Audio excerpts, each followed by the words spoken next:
नमस्कार दोस्तों, पुण्य श्लोक हिलवाई शो में हमने देखा देवी अहिल्या और मैनाबाई मालेराव के पास में होती हैं, उसका ख्याल रख रही होती हैं।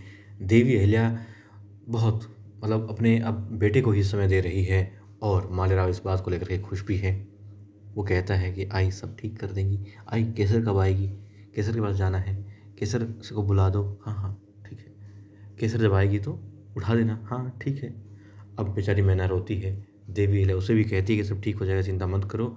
और जो मालराव है उसे भी कहती है तुम भी ठीक हो जाओगे और सब कुछ ठीक हो जाएगा। ठीक है। अब देवी है वहाँ से चली जाती है। कहाँ जाती हैं? सीताबाई के पास में। और हरकुबाई होती है उसके पास में। हरकुबाई को कहती हैं कि ठीक है, मैं हूँ यहाँ पर। अब भोजन नहीं खाया है क्योंकि सीताबाई ने, तो फिर सीताबाई को खिलाने के लिए वो कहती हैं सीता खा लो, क्योंकि इस दर्द से गुजरी हैं वो भी और जानती हैं तुम्हारी पीड़ा को अच्छे से। तो जीवन यूँ ही नहीं चलता, भोजन तो तुम्हें खाना पड़ेगा, अपना ख्याल रखना पड़ेगा। अब वो कहती है कि जी हाँ, आज वो कमाल कर दिया जो अभी तक सोचा भी नहीं था किसने कि हो जाएगा। सीताबाई ने देवी अहिल्या को आई कह दिया। जी हाँ दोस्तों, आई कहती है वो देवी अहिल्या को और कहती है कि आप सब कुछ ठीक कर सकती हैं, सब ठीक कर दीजिए। कहती है हाँ सब कुछ ठीक हो जाएगा, चिंता मत करो। वो कहती है यदि गुरु जी अच्छे से रहते, ईमानदारी से अपना काम करते, तो फिर आज मालवा की स्थिति कुछ और होती।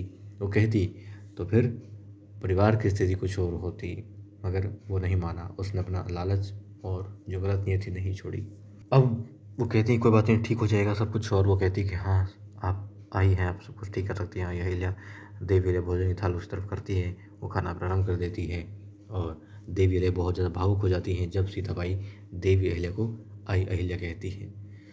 और दोस्तों अब जी हाँ, गंगूबा और तुकोजी बहुत विचलित हो रहे हैं, दुखी हो रहे हैं, परेशान हो रहे हैं, चिंतित हो रहे हैं मालवा को लेकर के। उन्हें पता लगा है कि मालवा में अब जो है दहशत बढ़ रही है निज़ाम की।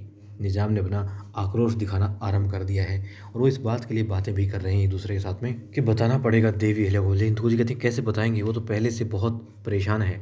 अब कहते हैं कि राज्य की बात है, बतानी पड़ेगी।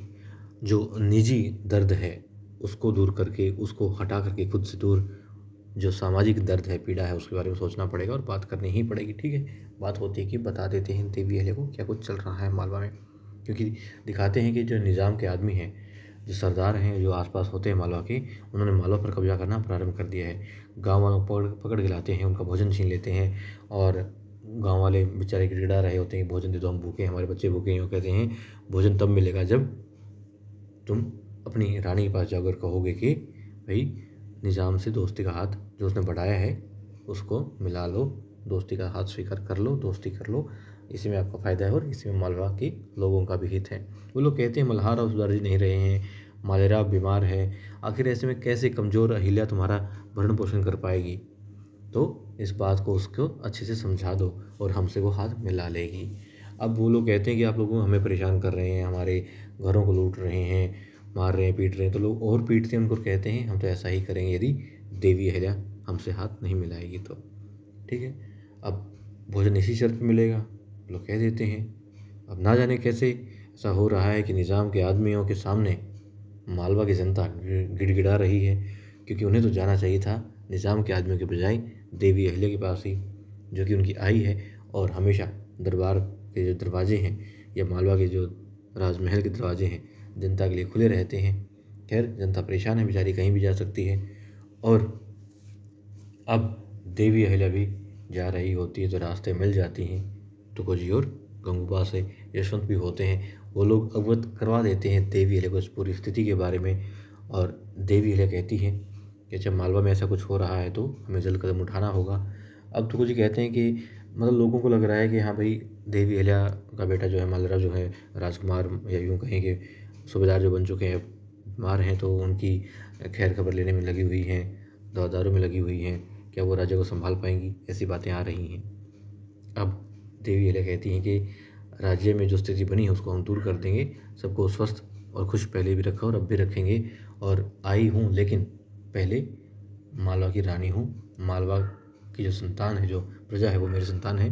तो हम मिलकर के काम करेंगे और इस पूरी स्थिति के बारे में सबसे पहले तो ये कीजिए कि पेशवा को जी हाँ अवगत करवा दो कि निज़ाम के लोग क्या चाहते हैं, उन्होंने क्या प्रस्ताव भेजा है, सारी बातें बता दो और फिर मिल करके देखते हैं हमें क्या करना है। क्योंकि हम तो निज़ाम नहीं बल्कि जो पूना की गद्दी जो पेशवा साहिब हैं उनके प्रति वफादार रहें और वही निष्ठा जो अपनी रखेंगे।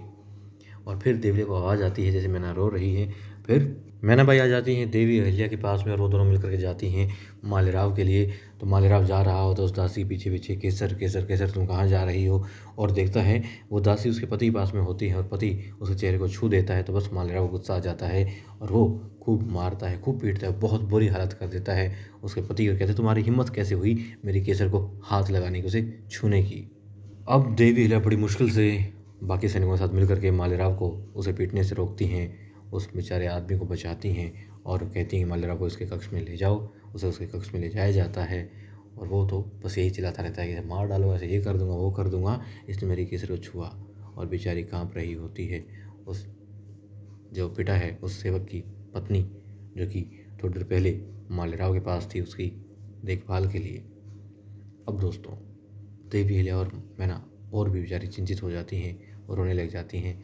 तो देखते हैं आने वाले एपिसोड में किस तरीके से देवी अहिल्या और मैना इस पूरे मसले को समझती हैं और संभालने की कोशिश करती हैं। और जैसा कहा है आई सब ठीक कर देगी सीताबाई ने, तो क्या कुछ ठीक कर पाती हैं देवी अहिल्या और क्या कुछ घटने वाला है सीता के जीवन में। क्योंकि सीता ने आई कहा है, पहले मल्हार राव सुजारी ने आई कहा था, तो क्या अब सीता को भी इस शो से रुखसत कर दिया जाएगा? क्या उसे अब फिर से, हालांकि होता तो है साथ में, मगर क्या उसे भी सती करार दे दिया जाएगा?